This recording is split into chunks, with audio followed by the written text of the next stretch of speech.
படைப்பிற்கெல்லாம் நற்செய்தியை பறைசாற்றுங்கள். மாற்கு எழுதிய தூய நற்செய்தியிலிருந்து வாசகம்.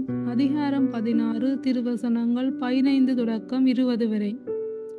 அக்காலத்தில் இயேசு 11 தோன்றி உலகெங்கும் சென்று படைப்பிற்கெல்லாம் நற்செய்தியை பறைசாற்றுங்கள்.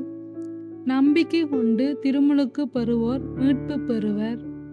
நம்பிக்கையற்றவரோ தண்டனை தீர்ப்பு பெறுவர். நம்பிக்கை கொண்டோர் பின்வரும் அரும் அடையாளங்களை செய்வர்.